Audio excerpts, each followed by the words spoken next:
Namaste. Welcome to the Advaita channel by the Sangha of Being. I'm Bhagavati, and today I'm going to continue reading from Annamalai Swami, Final Talks. Today I'll read chapter 3.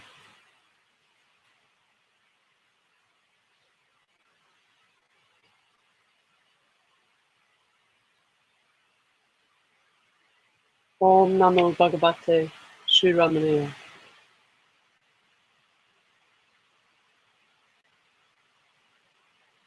Om Namo Bhagavate, Sri Mujiji.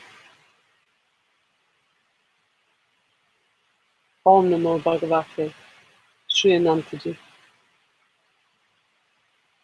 Om Namo Shivaya.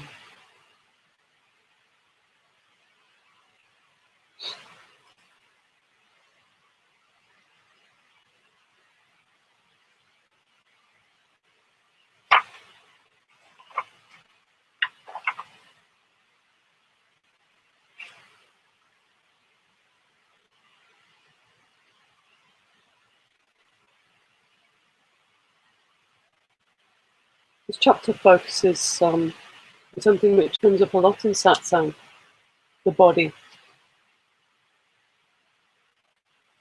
Suffering that we find when we attach ourselves and our belief to the body. Let's see what Annamalai Swami has to share with us.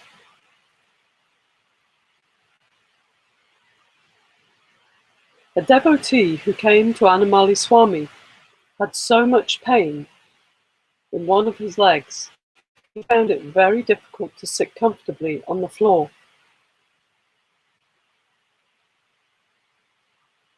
After Annamalai Swami had observed the difficulties the man was having, he made the following remarks. Annamalai Swami. Although the body is needed for sadhana, one should not identify with it. We should make good use of it and look after it well, but we should not pay too much attention to it.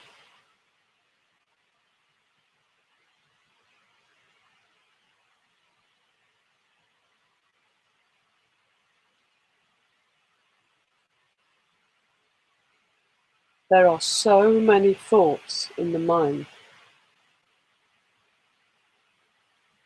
Thought after thought after thought.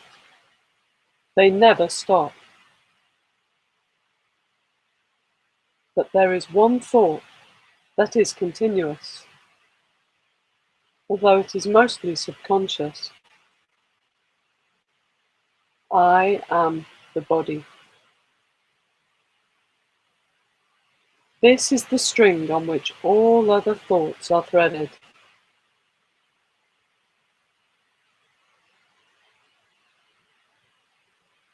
Once we identify ourselves with the body by thinking this thought, Maya follows.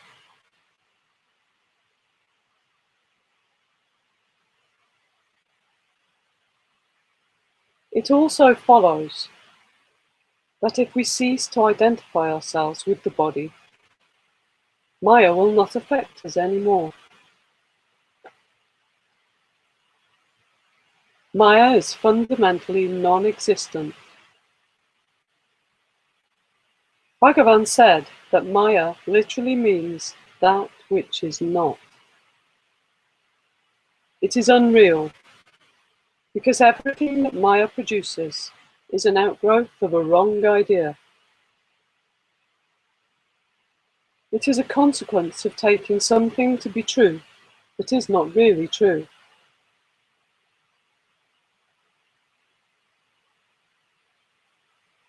How can something that is not real produce something that is real?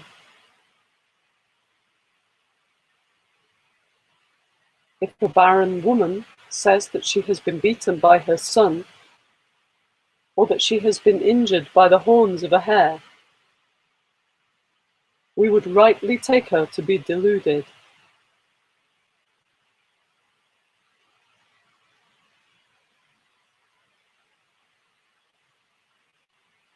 Something that does not exist cannot be the cause of suffering or anything else.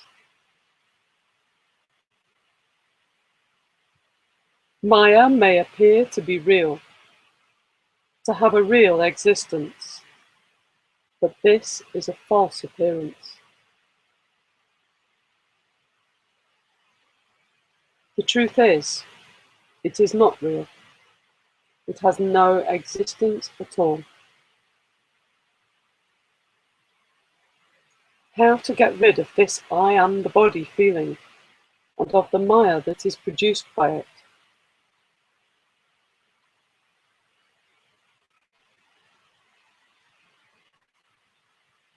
It goes when there is samambhava, the equanimity or equality of outlook that leaves one unaffected by extreme opposites, such as happiness and unhappiness, pleasure and pain.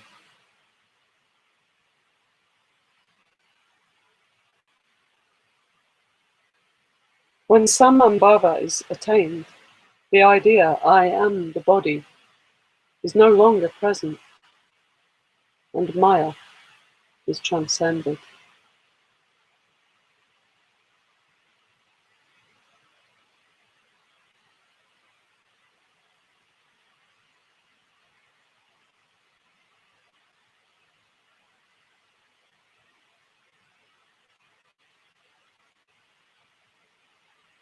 And this equanimity that Annamalai Swami refers to is the same equanimity that our beloved Father Ananta refers to when he speaks of neutrality, to remain neutral, to not pull anything towards us, to not push anything away,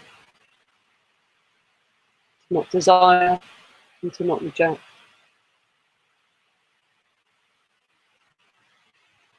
Samambhava, the equanimity or equality of outlook.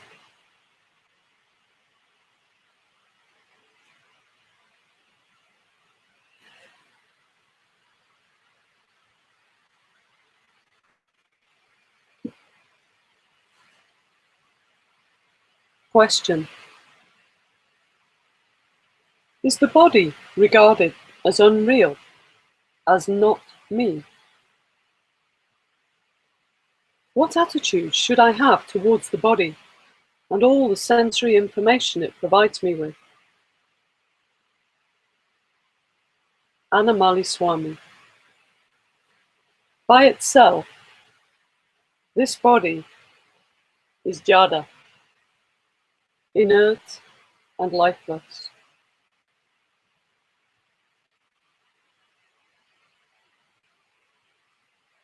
That was just saying neutral is natural. Yes, the sahaja state, our natural state of being, the natural mind,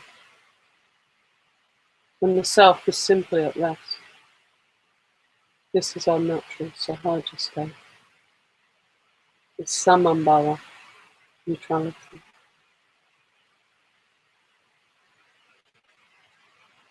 Annamalai Swami. By itself, this body is jada, inert and lifeless. Without the mind, the body cannot function. And how does the mind function? Through the 5 senses that the body provides.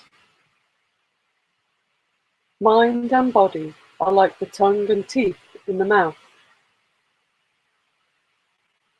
They have to work in harmony with each other.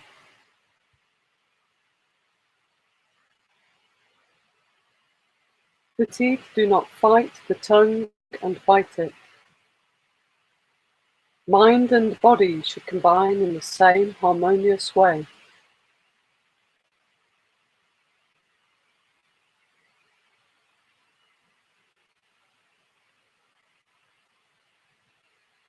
However, if we want to go beyond the body, beyond the mind, we have to understand and fully accept that all the information the senses provide is not real.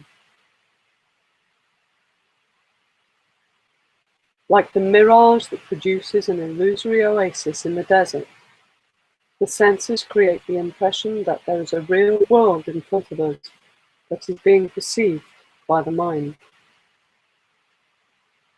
The apparent reality of the world is an illusion. It is merely a misperception.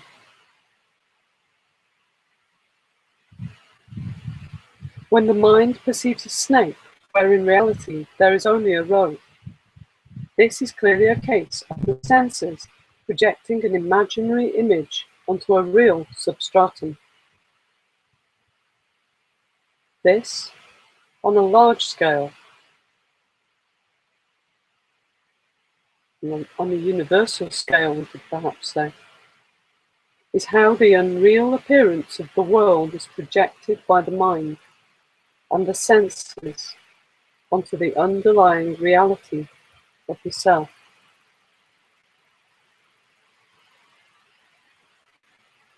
Once this happens, we see the superimposition, the unreal names and forms that we have created,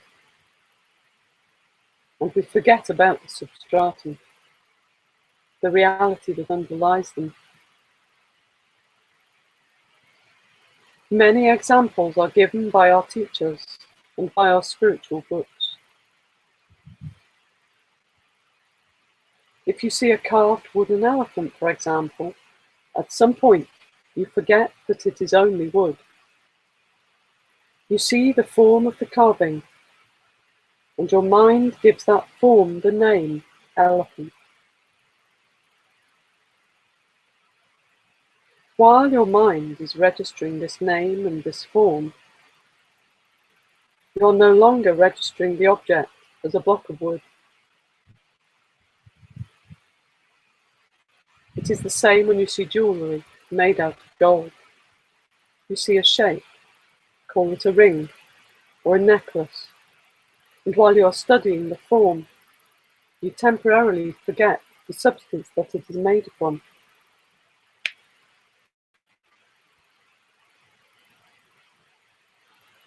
Self-inquiry is the process by which attention is put on the substratum instead of on the names and forms that are habitually imposed upon it.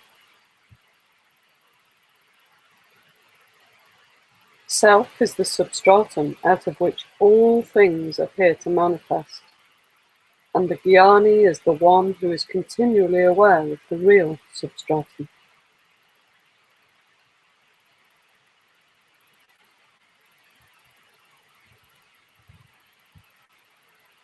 He is never deluded into believing that the names and forms that are perceived by the senses have any real existence.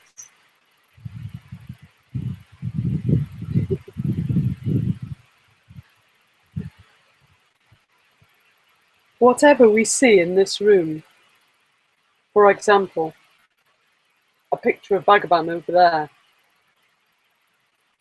or here, is unreal. It has no more reality than the objects we perceive in our dreams. We think we live in a real, materially substantial world, and that our minds and bodies are real entities that move around in it. When the self is seen and known, all these ideas fade away, and one is left with the knowledge. Self alone exists.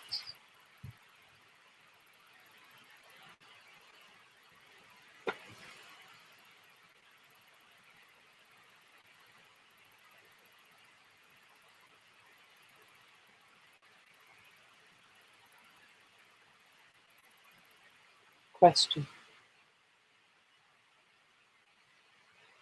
If I regard all the people that I see and meet as unreal projections, what do I base my moral sense on? I can go around killing them or robbing them without feeling guilty, because I would know that they are just characters in my dream.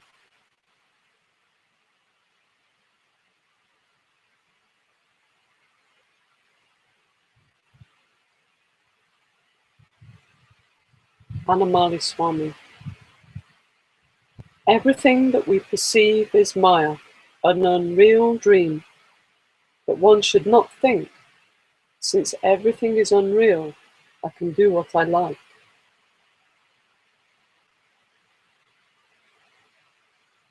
There are dream consequences for the bad acts committed in the dream. And whilst you still take the dream to be reality, you will suffer the consequences of your bad behavior.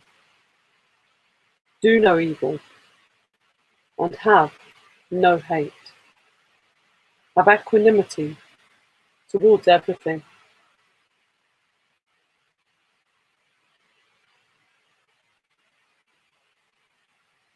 Annamalai Swami then turned to a devotee who had been sitting motionless with his eyes closed in front of him. If you sit in meditation for a long time without moving the body, the mind gets dull and tamasic. Even moving the toes while sitting is a good way of getting rid of the tamas. Mirabai used to dance and sing. That's a good way to meditate. Giri Pradakshina, walking around Arunachala, is also good. This is walking meditation.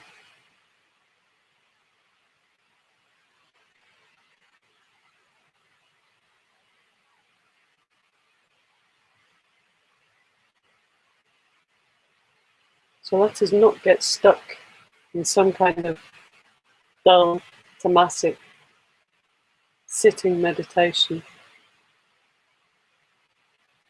Let us not become dull.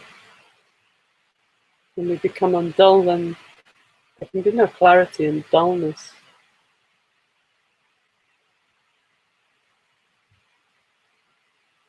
Sadhana brings us to the inquiry.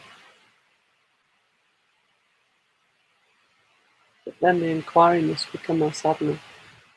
Whether sitting or dancing or walking or washing up, walking the dog, doing our shopping, all things become our sadhana. All things become the inquiry.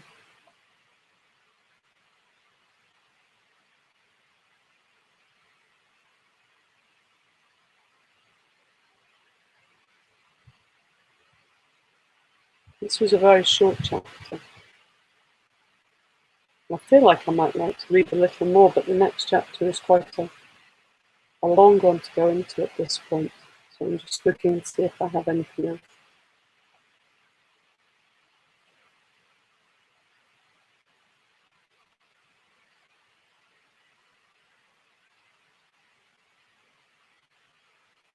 With the great love of Annamalai Swami, such a peaceful fellow. His presence is so clear, quiet. When he guides us on meditation, he's speaking as someone who was a meditator for many, many years. He meditated on the self. He was sent by Ramanaya away from working at the ashram to meditate. So he speaks from a very strong position of experience and wisdom. Quite the jnani.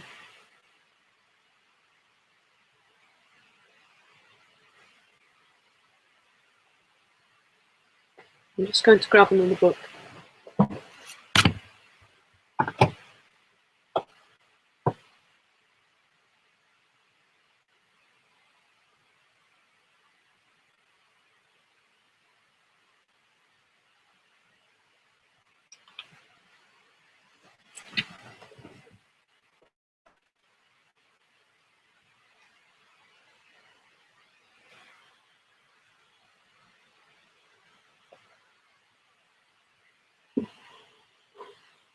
Perhaps for a few short minutes, I'll read from this tiny little book of spiritual instruction by Ramanaya.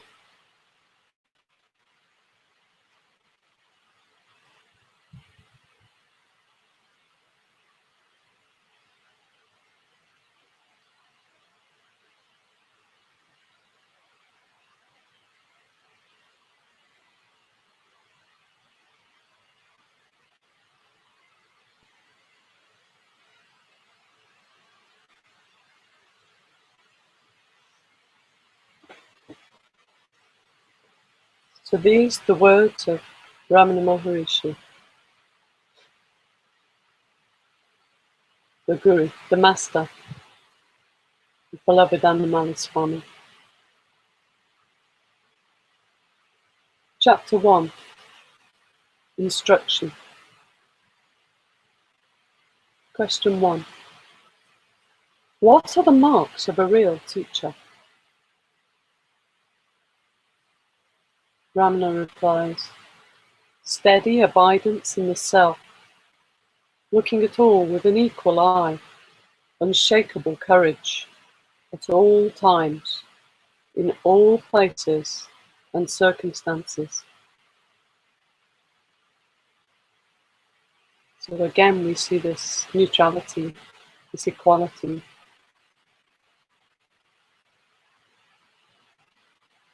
This sahaja.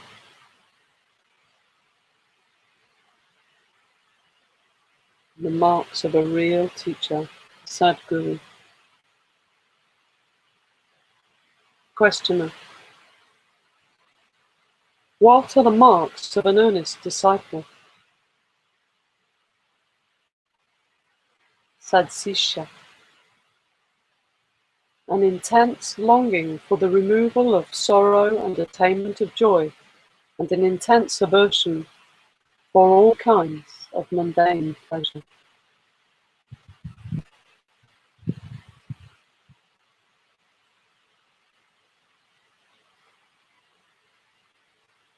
What are the characteristics of instruction? Upadesa.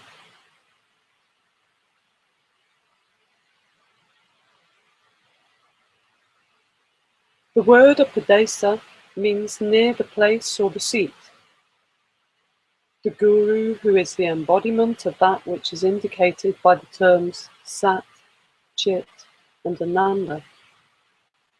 Existence, consciousness, and bliss, prevents the disciple who, on account of his acceptance of the forms of the objects of the senses, has swerved from his true state, and is consequently distressed and buffeted by joys and sorrows, from continuing so, and establishes him his own real nature without differentiation. Upadesa, the instruction, also means to bring a distant object quite near. It is called home to the disciple, that Brahman, which he believes to be distant and different from himself, is near and not distant from himself.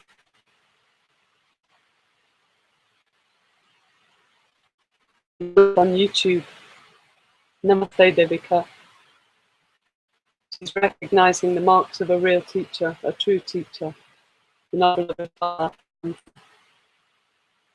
Yes, steady abiding in self, looking at all with an equal eye, unshakable courage at all times, in all places and all circumstances. It actually says etc. In other words, there's no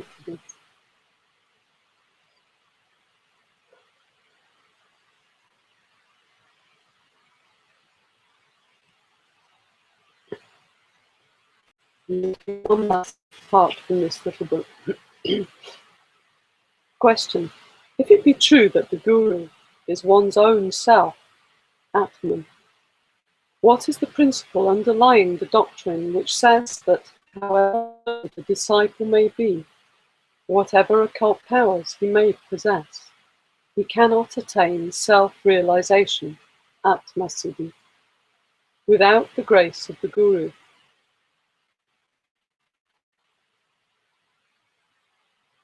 Ramana replies, although in absolute truth the state of the Guru is that of oneself, it is very hard for the self to become the individual soul, the jiva,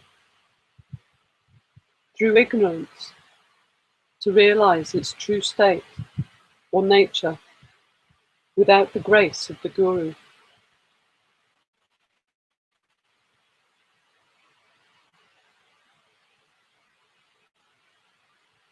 All mental concepts are controlled by the mere presence of the real Guru.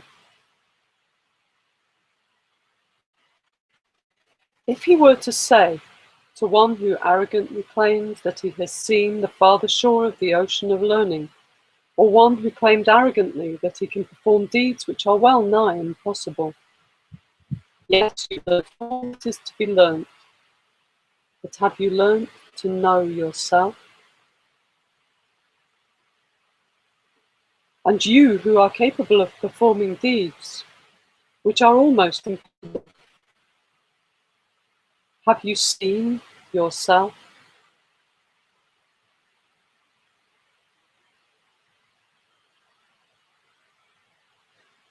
They will bow their heads in shame and remain silent. Thus it is evident that only by the grace of the Guru and by no other accomplishment is it possible to know oneself.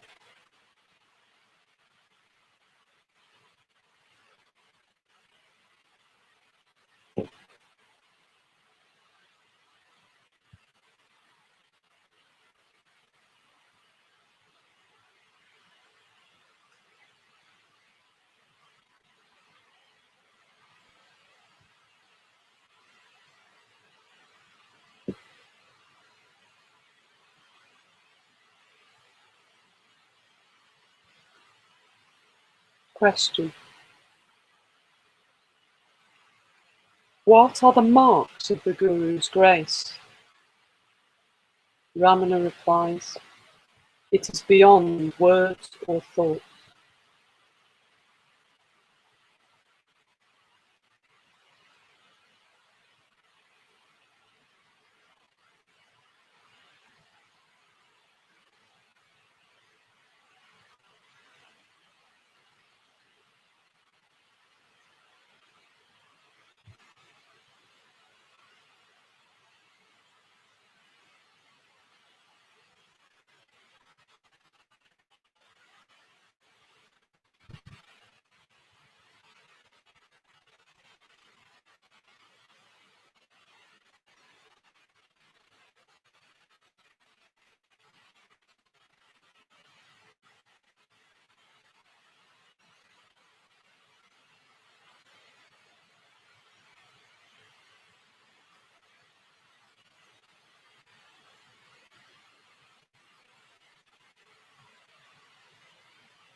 Om Namo Bhagavate Sri Ramanaya.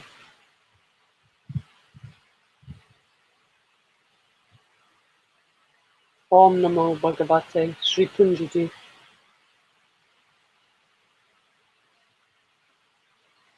Om Namo Bhagavate Sri Mujaji.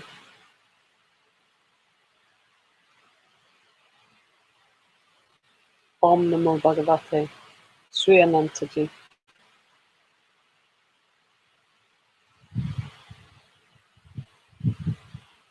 Thank you for listening. Thank you for joining. See you in satsang.